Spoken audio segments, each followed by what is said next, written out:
కేంద్ర మంత్రి రామ్దాస్ అత్వాలే అక్టోబర్ 4, 5, 6 తేదీలో ఆంధ్ర రాష్ట్రంలో పర్యటించనున్నారని రిపబ్లికన్ పార్టీ ఆఫ్ ఇండియా జాతీయ కార్యదర్శి పేరం శివనాగేశ్వరరావు గౌడ్ అన్నారు. కడప నగరం ఆర్టీసీ బస్టాండ్ వద్ద గల శివసాయి రెసిడెన్సీ హోటల్లో ఏర్పాటు చేసిన విలేకరుల సమావేశంలో ఆయన మాట్లాడారు. తమ పార్టీ ఎన్డీఏ కూటమి భాగస్వామిగా ప్రధాని మోడీ నరేంద్ర మోడీ మంత్రివర్గంలో 3వసారి కొనసాగుతోందని తెలిపారు. కేంద్ర మంత్రి ఆంధ్రప్రదేశ్ పర్యటనలో భాగంగా ముందుగా తిరుపతి తిరుమల దేవస్థానాన్ని సందర్శించనున్నారని, అక్కడ ఆయనకు ఘనంగా సన్మానం జరుగుతుందని తెలిపారు. నిన్న ఒక బీసీ బిడ్డ ఉపరాష్ట్రపతి రాధాకృష్ణ అయ్యారు. మనందరూ కూడా భారతదేశానికి గర్వకారణం. మరి అదేవిధంగా కేంద్ర మంత్రి రామ్దాస్ అత్వాలే గారు రిపబ్లిక్ పార్టీ ఆఫ్ ఇండియా జాతీయ అధ్యక్షులు మరియు సామాజిక న్యాయ అండ్ సాధారణ మంత్రివర్యులు, అట్లాగే దానిలోనే దివ్యాంగుల దానికి కూడా ఆయన మంత్రివర్యులు. వచ్చే నెల అక్టోబర్ తారీఖున 4, 5, 6, 7 తారీఖులో ఆయన ఆంధ్రప్రదేశ్ పర్యటించున్నారు. అట్లాగే ఎన్డీఏ భాగస్వామి పార్టీ కాబట్టి మాది అక్కడ అనగాని సత్యప్రసాద్ గారి ఆధ్వర్యంలో తిరుమల తిరుపతి దేవస్థానానికి అయినా ముచ్చటగా 3 సార్లు ఆయన మోడీ గారి మంత్రివర్గంలో ఆయన కేంద్ర మంత్రిగా ఉన్నారు. మరి రేపు తిరుమల తిరుపతి దేవస్థానం సందర్శనార్థం వస్తున్నారు. వారికి అనగాని సత్యప్రసాద్ గారి మంత్రివర్గంలో ఘనంగా సన్మానం ఏర్పాటు చేయడం జరిగింది. అందరూ కూడా ఈ యొక్క సన్మానానికి హాజరు కావాలని చెప్పి మా పార్టీ కార్యకర్తలకు, అంబేద్కర్ గారి అభిమానులకు మేము కోరుచున్నాం.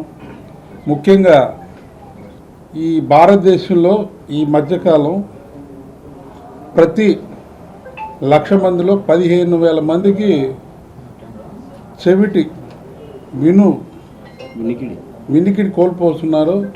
అటువంటిది మన కేంద్ర మంత్రి గారి ఆధ్వర్యంలో ఒక 5,000 మందికి ఈ మిషనరీ మన గౌరవ ముఖ్యమంత్రి శ్రీ నారా చంద్రబాబు నాయుడు గారి నాయకత్వంలో మా రామ్దాస్ గారి ఆధ్వర్యంలో ఒక 5,000 మందికి ఈ వినికిడి మిషన్లో మరి 6వ తారీఖున సీకే ఫంక్షన్ హాల్ మంగళగిరి అందు ఇవ్వడం జరుగుతుంది. ఈ కడప జిల్లా ప్రాంతంలో ఎవరైతే ఉన్నారో మరి మా మిత్రుడు సోదరుడు ఉన్నాడు, ప్రతి వాళ్ళు ఆధార్ కార్డు ఇచ్చి రిజిస్ట్రేషన్ చేయించుకుంటే అది 25,000 నుండి 2,50,000 వరకు ఉచితంగా ఆ యొక్క మిషన్ ఇవ్వడం జరుగుతుంది. ప్రతి వ్యక్తి కూడా దీన్ని రిజిస్ట్రేషన్ చేయించుకోవాలి ఆధార్ కార్డు ద్వారా. ఇక్కడ మా కడప జిల్లాలో అజయ్ ప్రసన్న గారు ఇన్ఛార్జిగా ఉంటారు. అదేవిధంగా ఈ జైపూర్ మీకు ఐడియా ఉందో లేదో, చాలామందికి యాక్సిడెంట్లో కాళ్ళు చేతులు పోయి కొద్ది ఇబ్బందికరమైన పరిస్థితులు ఎవరికైనా ఉంటే అవి కూడా మేము దివ్యాంగుల సంక్షేమ మంత్రిగా సారు రామ్దాస్ అత్వాలే గారు వాటికి కూడా రిజిస్ట్రేషన్ చేయించుకొని వాటికి కూడా ఉచితంగా మేము సప్లై చేస్తున్నాం.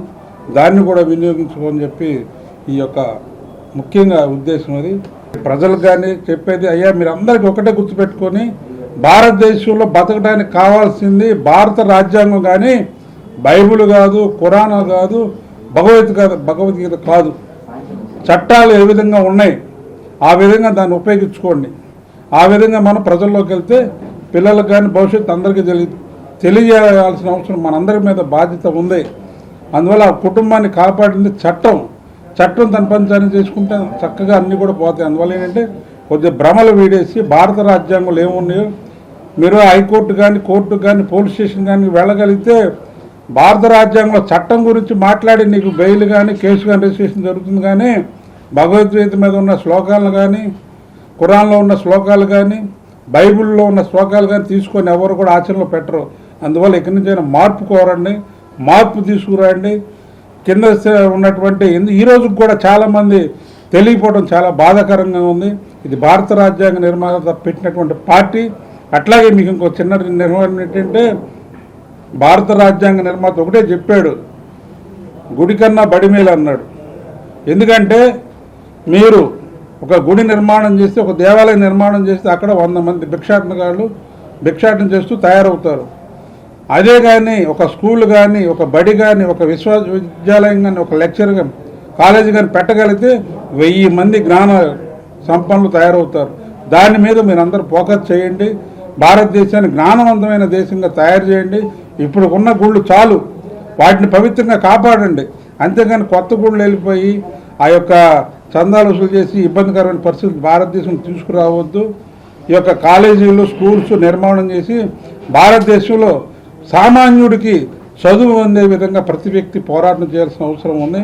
అందువల్ల ప్రతి వ్యక్తి కూడా చదువు ఏ విధంగా పిల్లలకి ఏ విధంగా ఫ్రీ ఉచితంగా ఎట్లా చదువు చెప్తారు దాని మీద అవగాహన కల్పించి దాన్ని ముందుకు తీసుకెళ్ళాలి. ఉచిత పథకాలు ఇచ్చేసి వాళ్ళ ప్రజలను ఇబ్బంది పెట్టే పరిస్థితిలో ఉంది.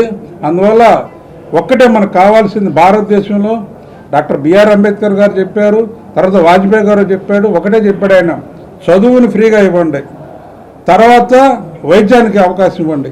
ఈ రెండు కానీ ఇవ్వగలిగితే భారతదేశం సుసంపన్నమైన దేశం అయితే. ఎందుకంటే చదువుకున్న జ్ఞానవంతుడు కష్టపడి పనిచేసుకొని 10 మందిని బతికిస్తాడు, 100 మందికి అవకాశాలు కల్పిస్తాడు.